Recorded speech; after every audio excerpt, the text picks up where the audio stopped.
Guys, welcome to my show where I show you the personal side of inspiring leaders, business owners, and faith-driven professionals so you can connect beyond the business card, sharing God, faith, failures, the laughs, and the lessons that make us who we are. So, let's dive in. You ready? All right. Guys, we are taking a break from business talk and dive into the personal side. So let's welcome Geo. Geo, can you tell us a little bit about yourself? I've worn many hats, figuratively and literally. I've been a technical illustrator, a draftsperson, and then I got into the field of international runway modeling and catalog work and showroom work and things of that nature, all connected to modeling. And then I went from there into films, being an extra in a number of movies in New York back in the 80s, late 80s and early 90s. And then I went into food and beverage in order to pay the bills in Manhattan, and moved out here to Arizona. When I came out here, in order to continue with Reiki, you either had to be a minister or a massage therapist in the state of Arizona to perform it. So I decided to pursue massage. Yeah. Yeah. Because a minister, I'm like going, I don't know about that part. So can you tell us a little bit about your runway days or the days that you did involved with the film industry?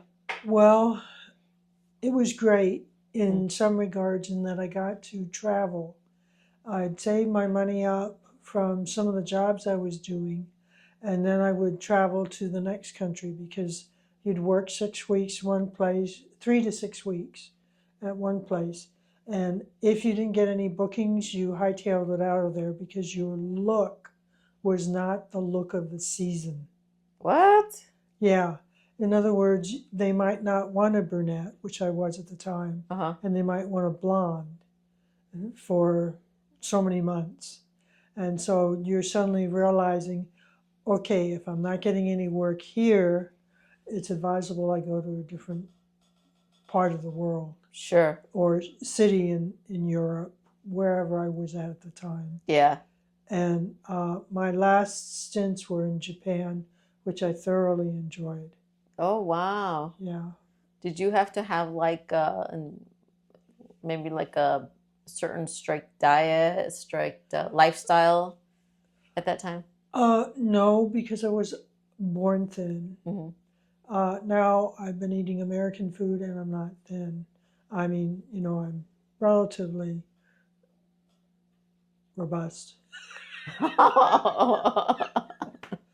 Unfortunately, but I'm planning to work on that and get my body back into what it was. Yeah. And try to stay off of the American food that's processed. Yeah. And eating whole food and vegetables and whole meat. Totally. Not ground up meat in the sense that you don't know how many cows went into that particular batch of hamburger, unless you're getting it from a specific butcher. Yeah. And you see them carve it up or you order it online from a natural butcher. So with your experience, how many years did you do runway? I started probably in 79. I look back and I'm going, what year was it? Because your memory just kind of goes, but I realized I was only a technical illustrator, draftsperson for about 5 years. So I actually started the modeling business late in life. Oh, wow. I was 24. Okay.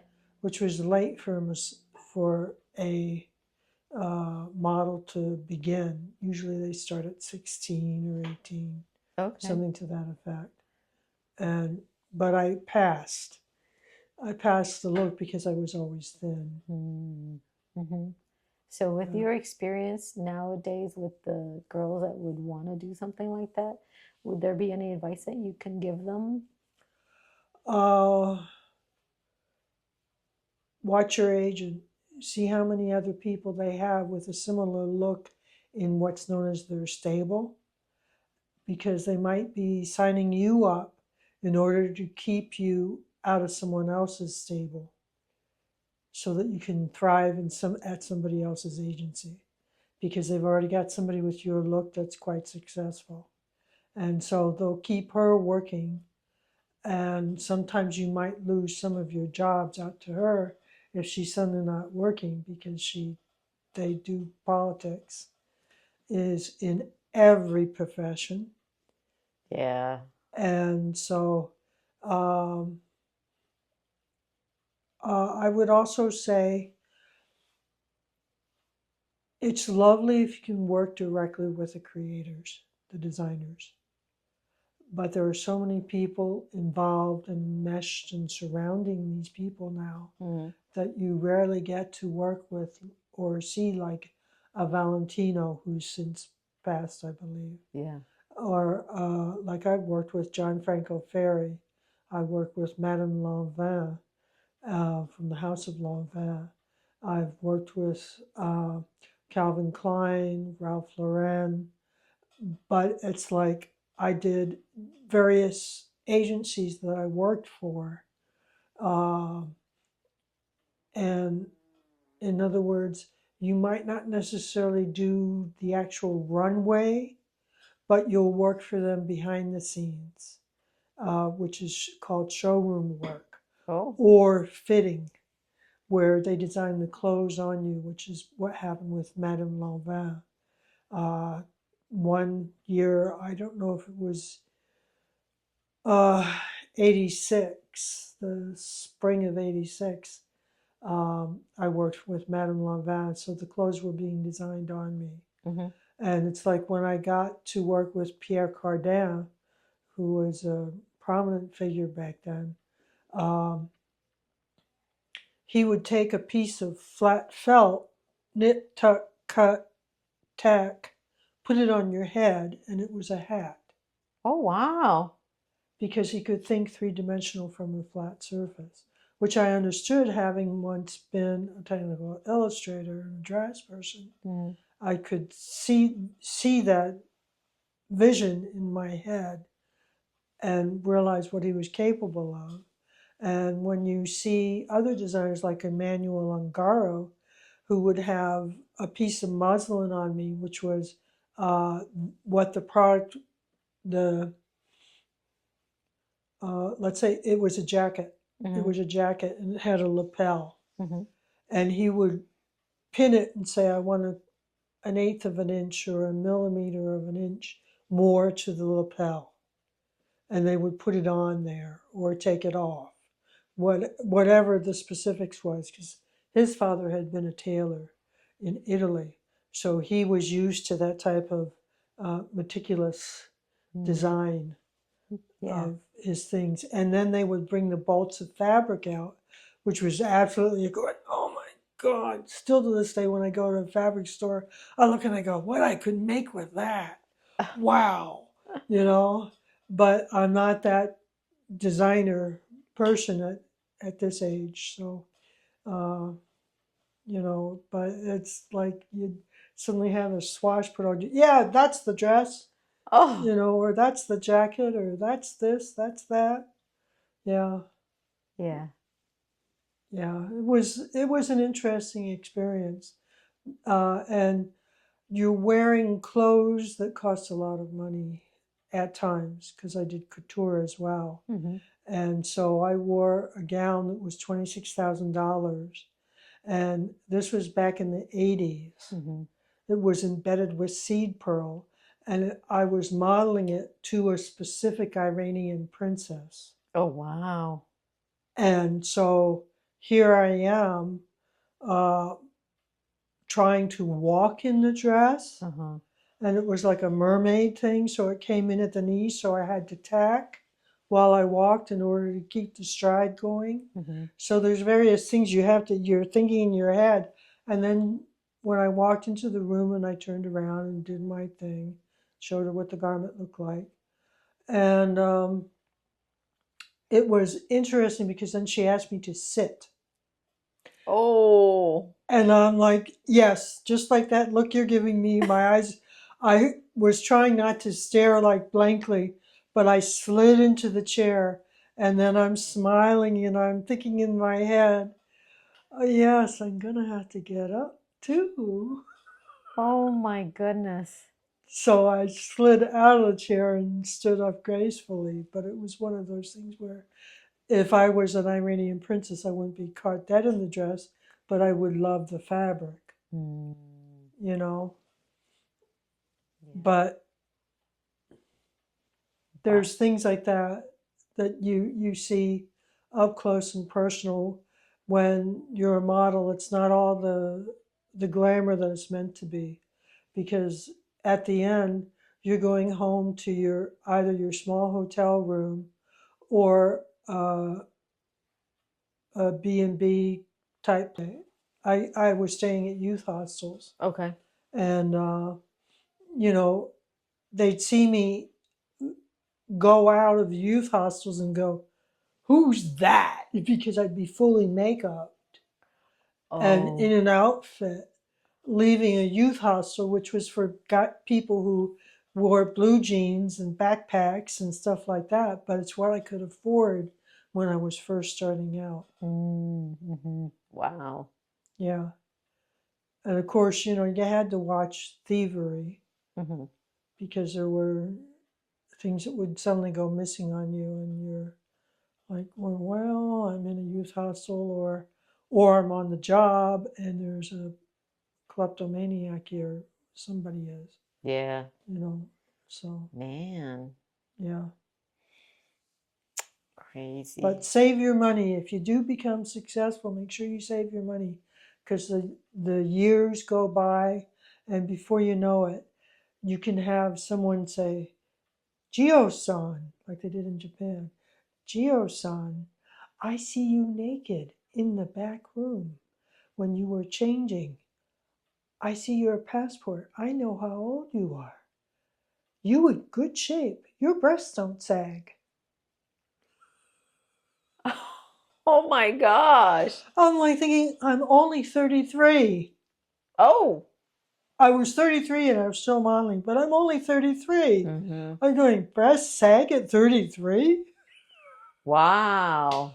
I'm like, wow. So when I tried to go back the next season, they said I was too thin and that they didn't. The designers were like hesitant about using me. So Mm. I realized it was an ageism thing Yeah. going on. It wasn't that I was too thin, but I've had that happen before with other people, other agents saying, um, let me see your portfolio. Well, my portfolio was pretty good. I had some really good photography.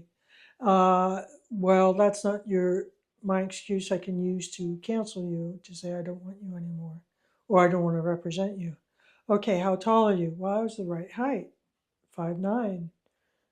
How much do you weigh? Well, I was the right weight, 125 or something like that. Mm-hmm. And then they asked me how old I was. When I told them how old I was, that's it. We're looking for 16-year-olds. Oh wow. And I said, well, I'm not looking for the 16-year-old market. Yeah. They wanted to project another kind of market that was available, Mm-hmm. uh, of youth. There's this continual youth loop going on. And you just kind of go, well, I remember when I was 30 and someone thought I was 16, and I'm going, wow, that's incredible. Either they have a bad judgment of age, Mm-hmm. or I was really looking pretty good at that time. Yeah. Wow. Because you have to be young at heart too, Sure. but you have to not be naive about it. And when you're an American going to Europe and you start asserting your own business practices or business ethics, they're certainly like thinking that you're being disruptive because there were a lot of shenanigans being pulled by various agents. Mm. Back in the 80s, um, we didn't have work visas. In the early 70, late 70s and early 80s, no work visas. So the agents were saying that they were deducting your taxes, their commission, and whatever else they came up with. If you were staying in one of their apartments, you would be deducted that. And then you'd get your lump sum at the end of the month Mm-hmm. of what was left over of all the commissions that you'd worked on. And then you'd realize afterward you're sitting there and they're just doing it on a regular calculator, adding machine, Uh-huh. not calculator, adding machine, and then they give you this slip of paper and go here, and you're like thinking, well, I can't take that to the IRS. It's a piece. It's Right. nothing formal, Yeah. you know. And I realized that they were ripping off their own government. Well, then um, European models started complaining because there were all these other women showing up wanting to become models. And so you then had to get a visa. And then they had to become legit. So you had a social security number. And then they realized, well, they were used to the money. So what one or two unscrupulous agents would do is they would say, this is how much you made on the job. I'm just going to say like 3,000 francs. You made 3,000 francs. We're taking out your taxes and our commission. And so you made 1,700. We'll just say that number. And you're going, oh, okay, that's not too much. But it's for a day or a week or it's a certain period of time that you're making that kind of money. It was pretty good money Mm-hmm. at the time, but and then you'd find out from another model. I found out I was working with another model who worked for that particular designer, and she told me that the agent was actually charging 5,000 francs for me. So they were pocketing more money than I was making. Wow. Yeah, that's bad business ethics. Mm-hmm. Bad business ethics. Yeah. I mean, so you've got to watch your agent and you really have to do your due diligence because there was one model who told me afterward that she lost her money because of cocaine. One of the bookers that I would follow, he would be at one agent and then he'd leave and he'd go to another agent. So I thought he was a really good booker for me because he understood me, uh, what my look was, you know, and that I was very professional and he handled himself well. Well, I found out that he was her supplier. Oh, wow. Yeah, and I was surprised. Mm-hmm. And I thought, wow, because I knew I was with this one agent that was really good, but he was there, and I thought, well, I'll follow him. And I should have stayed with that agent, you know. Yeah. But you're just not sure what's going on underneath the scenes. Yeah. And that particular model said that now that she was a little older, I think she was a little younger than I was because I didn't reveal my age most of the time. Uh, but she said that she's lost all of her money for the drugs and she was trying to still maintain her career and keep it going, but the drugs helped keep her weight off. Mm-hmm. Whereas for me, all I had to do was skip a meal or two or eat lighter. I was very fortunate that I had a good metabolism. Yeah. I mean, some people are made to be models and some people have to struggle to be a model, Yeah. you know, Mm-hmm. because it is the nature of the game, but it gets you around the world so that you can see the capacity of the human race and you can see the creativity of the human race when you're circling the globe, seeing the different type of architecture, food, clothing, expressions going on of creativity. And you realize that we've got a lot of very talented people, and the common person is altogether downright, touch on wood, a very nice person. Yeah. They find their passion and they work at it. And it might be a 9 to 5 job, or it might be something else creative, but they know, in the end, being good and following the golden rule Mm-hmm. is in all these countries that I've been to: London, Paris, Milan, Tokyo, Madrid, Dusseldorf, Munich, uh, Dubai in United Arab Emirates. And I was there back in the mid 80s, and they were planting the palm trees and doing the road before some of the major hotels, the fancy ones, got put up. Yeah. And you could see that the guy the emirate, or I'm not quite sure what his title would be, but you could see that he had vision and that this was going to be a major metropolis. Wow. Yeah. So that was one profession.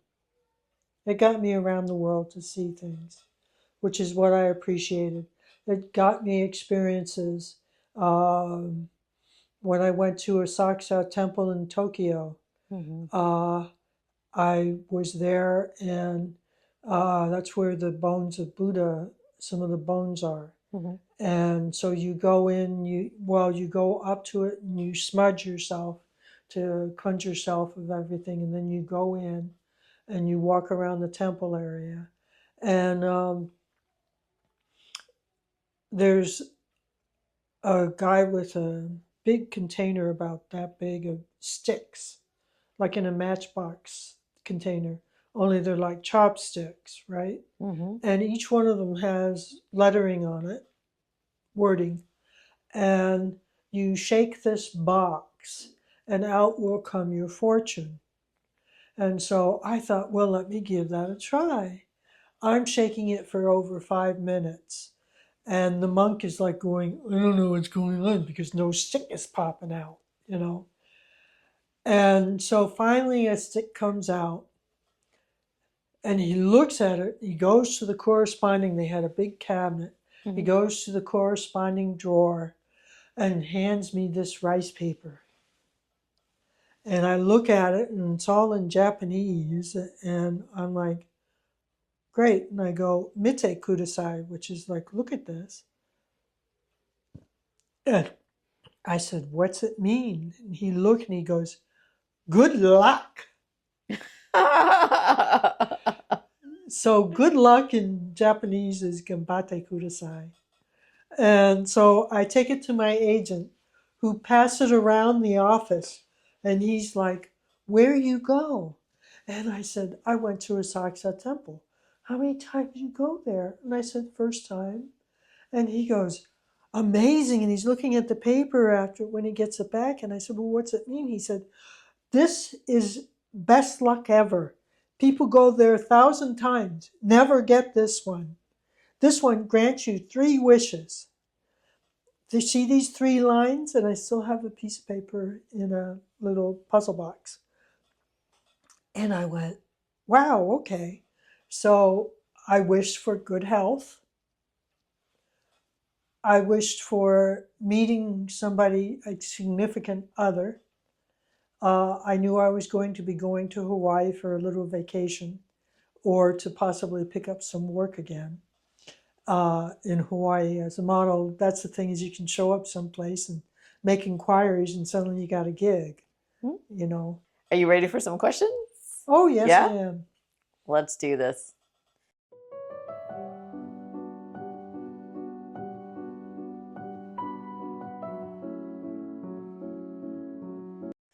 If you could change one thing about the world, what would it be? Separation. Separation is the big challenge that all of humanity is feeling because they're trying to keep us separated from recognizing that we're all one humanity. There are multiple races of people, yes. We come in many varieties and forms, shapes and sizes. Yeah. And I think separation is one of the big issues because it's like we're separate from them, so we will not provide them with food. We will not provide them with shelter. We will not provide them with something else. Whereas it's got to be compassion in action. Yeah. Oh, I It's love okay. my It's okay. Oh, I forgot to do that. You're not the only one. What's another question?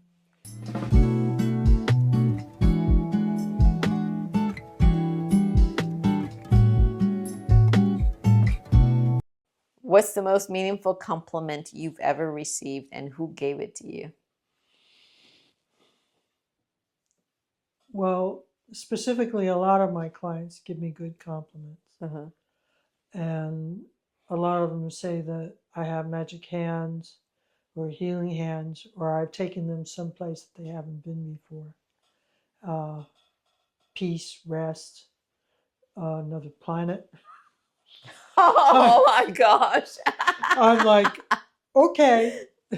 So that's good because I got them to astral project, I guess, or something. Lucid dreaming. So what's one story from your past that you've never told anyone?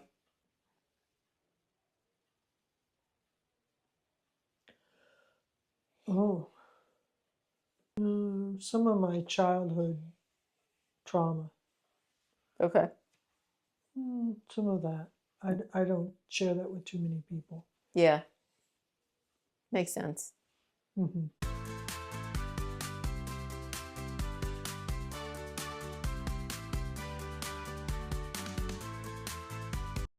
What's the worst outfit you've ever worn in public? You've worn many outfits. I've worn many outfits. I would say some of the couture outfits were a little bit out there. Uh-huh. They weren't horrible, but they were imaginative. The Japanese, there was one designer, I don't know if it was Yoko Kashino or another designer now, but this one designer did an outfit where you put on like this bodysuit and it was muscles. It looked like muscles. Oh. So that was strange, but I didn't buy it to wear it out. Yeah. But then that same designer did mummy outfits. Mummy? Mummy, like a dress that was made out of gauze that looked like a mummy. Yeah. And I thought, well, now that I might wear for Halloween. Or a cocktail dress. For a costume. But I have, on occasion, been able to buy directly from the designer something that I really like. Yeah. You know, at cost. Mm-hmm. You know, so it didn't cost me as much as it would in like a department store or something, because the markup is. Yeah. You know, my sisters would go with me, especially one sister would go with me and take me to Neiman Marcus, and we'd be looking at Ungaro or something there back in the late 80s. And she used to work for them. And I'm like going, yeah, like they believe that because I wasn't looking the part at the time, you know? And because that's the one thing that I did do was I did mannequin. Okay. So I was made into fiberglass. I got to be sculpted by a sculptor named John. I've forgotten his last name, but he was an excellent sculptor. Uh-huh. And he would just have these calipers like on my back, measuring my muscles, you know, as he's working to create this full-size clay sculpture of me. And so we did 3 different versions. And so that was quite interesting to see them come out. It was for Adele Rootstein, which was an excellent, it's like the Rolls Royce of mannequin makers. Okay. Wow. Excellent. Yeah, it was one way to be sold around the world. Mm-hmm. And I thought I would love the idea of doing a movie where it's based on Dorian Gray, only the mannequin becomes the object that gets old, Mm-hmm. whereas you stay young. And and I thought that would have been a good movie, but I never did write it into a script. Yeah. But that would have been a good movie at the time. So definitely.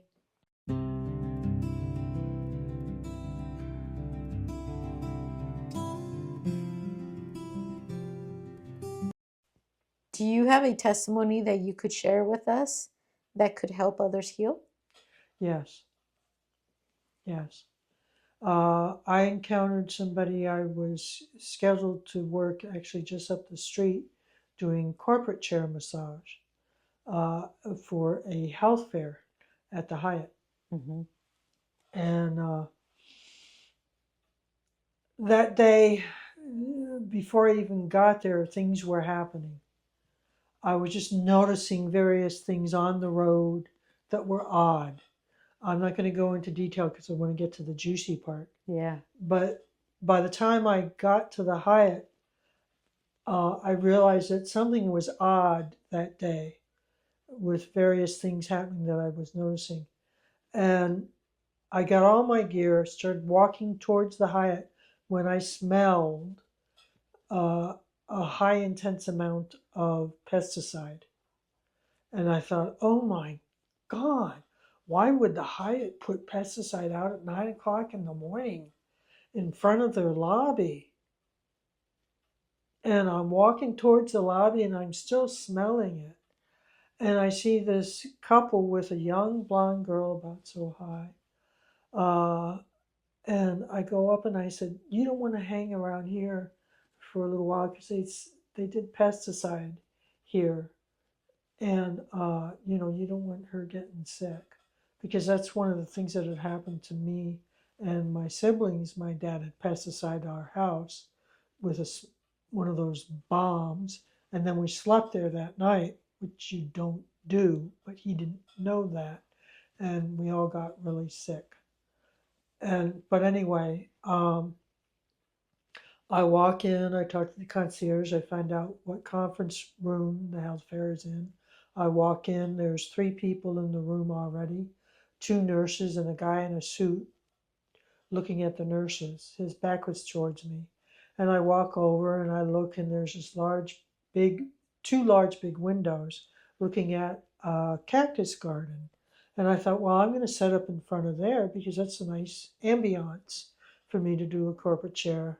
So I set up my corporate chair, and this gentleman says to these 2 nurses who were setting up flu vaccines, he said, all right, my foot soldiers, keep on working. And I immediately went, oh my God, I got chills, like, it's like my minions. And I said, that was a strange thing to say. And he turns around, takes a few steps towards me, and says, well, I've been evil. And I've been evil for 5,000 lifetimes.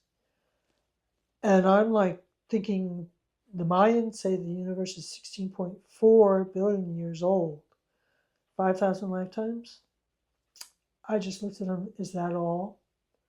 And he went, but I've been in evil in all of them. And I looked at him and I said, I pointed out the window and I went, because there were people admiring the cactus garden. And I said, how many human beings are following your bliss? And he said, well, you're not going to strike me with lightning? Which made me aware, once he revealed that had been one of his lifetimes where we had encountered each other and I had struck him with lightning, which means that we are more powerful than we think we are, more powerful than we are led to believe. So I went on from that and I said, no, I've grown more subtle than that. And then he said, well, you're not blonde, you're not blue eyed, and you don't have perfect teeth. And I thought about that a moment and went, well, when I was a kid, my hair was dirty blonde. I had blue eyes till like 11 they turned hazel. I had good teeth until the gym teacher backed into me and hit me with her head, and my two front teeth got knocked a little bit. And I'm thinking to myself, oh, but see, that's the thing about evil. They cast doubt because it doesn't matter what your body type is like. The source of all things is within each of us. The source, God within the body. And that's the one thing that I know for sure. And whatever your body type is, if somebody lambasts you for it, walk away from that individual. They're creating separation, and you're not part of that separation. You're part of the union of humanity. And he went on and said a few more things, and then another guy came in because they don't travel just by one. They have an entourage. They have an entourage, and you got to be aware of that. Especially for young people, that, you know, if one guy doesn't work against you, another guy might, or another woman might, you know, because that's what happens with the manipulation. And so he walked in and he said, yeah, we're done here. And I said, well, did you want a massage? And he's going, oh, no, like the thought of me touching him. And I went, well, I've got something for you, because this brain thing went off. And I'd been wearing a waist sack for a month. And I put mustard seeds in the waist sack. And I got out the little packet of mustard seeds, and I'm squirreling around just to pick out one. And I go, here you go. And he's like, what? And I went, here you go. Open your palm. He went, and I said, and he said, what am I supposed to do with this? And I said, ingest it. So he ingested it. When you have faith as small as a mustard seed, when the true test of his love for the rest of humanity changes to become unseparated, that's when the world will also change and shift.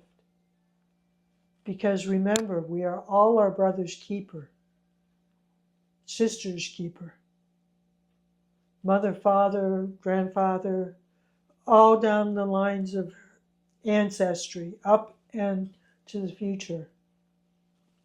And that's where it goes. It goes to the future. Because in the long run, we're going to discover something about time. And that's why I time slipped. You know, I did that deja vu thing. It was to prove to me that time is irrelevant in some corners of the universe.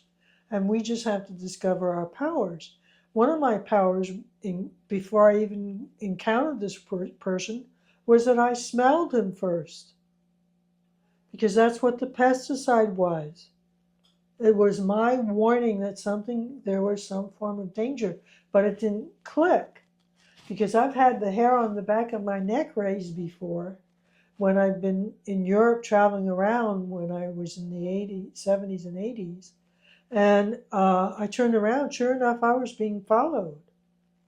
And I'd confront them, being in a big American female voice, what are you doing? And then they go, oh, I'm sorry, I didn't mean to confront you, but would you like to have a coffee? Or something to that extent. So I'd end up having conversations with these people who I know, you know, I was meant to encounter them, to have that experience, and then to move on. And I've met some interesting people, short little meetings that still stick in my head. about the nature of the universe. And this one person asked me this really important question. What is the most important thing for your survival? So I will ask you, Noelia, what's the most important thing for your survival? Mine is Jesus. Mine is Jesus. For yours is Jesus. Yep. What is the second most important thing for your survival? That's it. That's it. Mm-hmm. Well, this gentleman from Germany had asked me that question, who I just encountered. We started a conversation, and he took me out to dinner that night, and he asked me that question. And my first thought was food. And I went, food, being a model, food. And he went, no, compassion. And then he asked me, what's the second most important thing? And I kind of went like, shelter? And he went, no. And he said, what's the third most important thing? And I said, compassion. And that's what it was. I got a big lesson from that gentleman, and I thank him very much. Yeah, compassion. And Jesus had a lot of compassion. A lot. He still does. Yeah. Still does. Yeah. Yep. Wow. That was pretty powerful. Well, Gio, thank you so much for spending the time here with me. Oh, you're welcome. Is there anything else you would like to add on before I say goodbye? Be proud of your accomplishments. Watch yourself, because there are still nefarious people, and they're finding their tribe, and you have to find your own tribe. But you have to realize that when nefarious people are working together, they could be your classmates, a woman that you just encounter on the street, a man you encounter on the street, a man and woman that you encounter in a bar. It could be anybody who could shift you into something that you don't really want to experience. A wolf in sheep's clothing. A wolf in sheep's clothing, for sure. Yeah. And the thing is that there are people that you will encounter, but do it in a safe space. And I mean, because when I started modeling and I went to Paris for the first time, my booker took me and another model and I out for a cafe, and told us about the sex trade, and that we could be taken easily because we had a look. Yeah. We left an impression when we walked down the street. Mm-hmm. And she said, she basically warned us about various aspects of these people are or could be, and to be aware if you were invited to somebody's chateau, Mm-hmm. to let them know so they could investigate the gentleman inviting you to the chateau. Sure enough, 3 other models who arrived the day after, a couple days later, were all going on the same appointments depending upon what our look was, the look that the client needed. And I thought for sure that they'd given these girls a talk. And I came across them, and this was kind of one of those things where you're just going, and they said that they were invited to a chateau for a weekend. And we'd only been there about 2.5 weeks, 3 weeks. Mm-hmm. And I said, did you check that with the agency? Oh, sure, everything's fine. And the way they said it, they said, well, what are you doing? And I said, I'm going to Versailles. What's Versailles?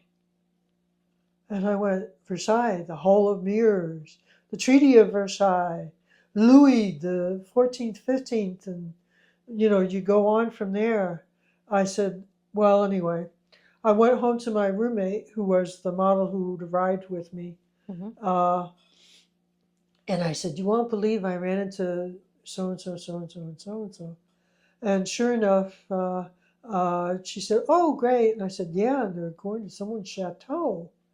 And I'm going to Versailles." And my model friend went, "Who's that, a photographer?" I'm like going, okay, did these guys have an education in history? Were they listening? Yeah. You know? And so, sure enough, a couple more weeks passed, and I hadn't seen the other brunette for a while. And I thought, well, that was odd because I was going on these appointments, and she would have been there too, because you have what's known as cattle calls. Mm-hmm. Wow. Mm-hmm. And so you go on this appointment, and I ran into two of the other models, and I said, "What happened to her?" And they were like, "Well, we're not supposed to talk about it, but we escaped from the chateau. We had to exit from the third floor window Mm. by tying bed sheets together Mm. and shinning down the side.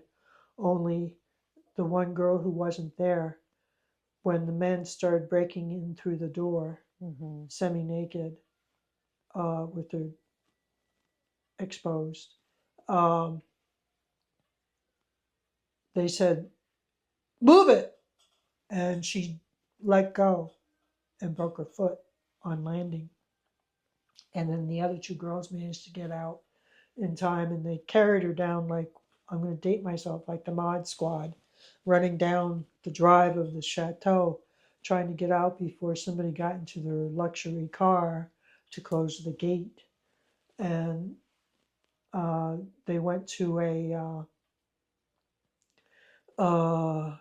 it was raining. It was like 2, 3 in the morning, and they waited for the sunrise. And they went to a farm that they saw, and the one girl spoke French. And so she asked for the police. Mm-hmm. And then the police piled them into their car once they got their statements and drove them back to the chateau. And they're going, no. Well, the police, one of the guys who invited them comes out like with a cane, like pretending he's an invalid. And he goes, "You girls left in such a hurry last night." So if you want to defend yourself, one, don't go alone, go with a chaperone. But then don't trust the chaperone either if it's somebody who knows or who's pretending, because I've had that happen too. Uh, and just be aware of your surroundings, of the nature of things. If you get a tingling or the hair, like I said, on the back of the neck, something is going down and it's involving you. It's God's way of showing you, be aware. So, my blessings to everybody, and be safe out there because it's still a questionable world. I want to get a sexual harassment and manipulation training for 12-year-olds, both male and female, because guys out there, you're susceptible too. It doesn't matter to them. You're just another body. You can be easily manipulated through your need for sex or something, or you're unaware of what's going down, or, you have to grow up fast if you've been watching the internet, because it's a very dangerous place. And once you start watching things of that nature, of it retrains your brain so you cannot go without it for a day. So you have to be aware. Once you watch it once, you cannot erase it. And that's the thing, is don't turn it on, because that's what they're hoping for. More sexual abusers out there of humanity. And we don't need that. We need to grow and blossom into the pure spiritual beings that we are, in love and light. Well, Gio, thank you so much. Hmm. And stay tuned for the next one. Okay.